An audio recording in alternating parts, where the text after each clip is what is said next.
श्री श्री आनंदमयी मात की जय.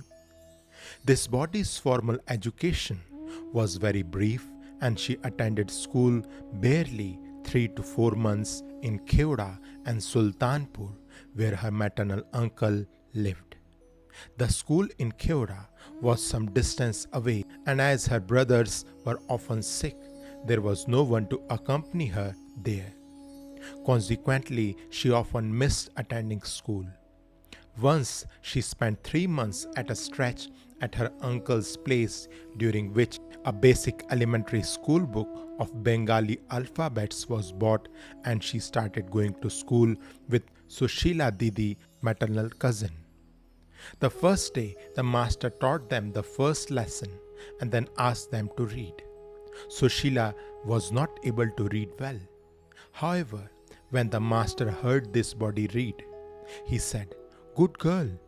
He assumed that she had prior schooling and made her sit with older girls to learn to recite poetry. Later, they returned to Kevda, where there was a lower primary school in which a total of not more than 12 girls were enrolled.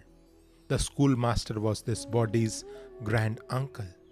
At this school, this body completed learning the alphabets, but her education remained incomplete.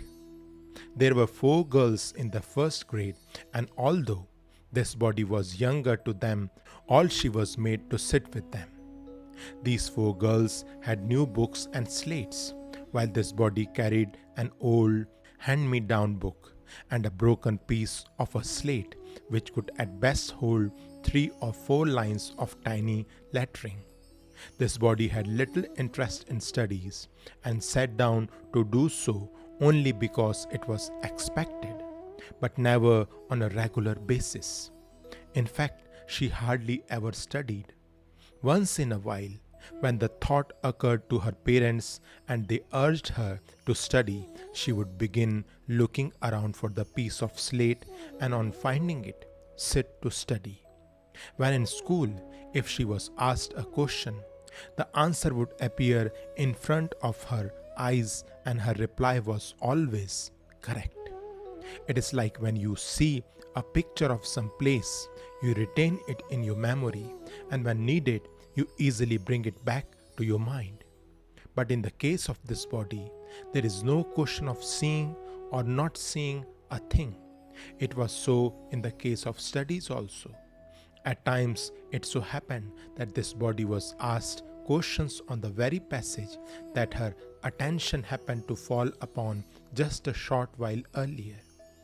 One day, the school inspector visited the school. The other students had all come dressed in their best clothes, while this body arrived there in her usual torn, soiled dress, holding the same torn book and broken piece of slate. On his arrival, the inspector looked at the well-dressed girls and pointing to a certain passage in the book, asked them to read it one by one. They did so rather haltingly. At the end, when it was this body's turn, she started reading so fluently that after she had read about 6 or 7 lines, he said, "Good, that's enough." After this, he asked everyone to write. The schoolmaster gave her a proper slate to write on. The lesson that the students were asked to write about was by chance known well to this body, and when she had finished, the inspector was pleased to see her faultless writing. Shri Shri आनंदमयी मात की जय.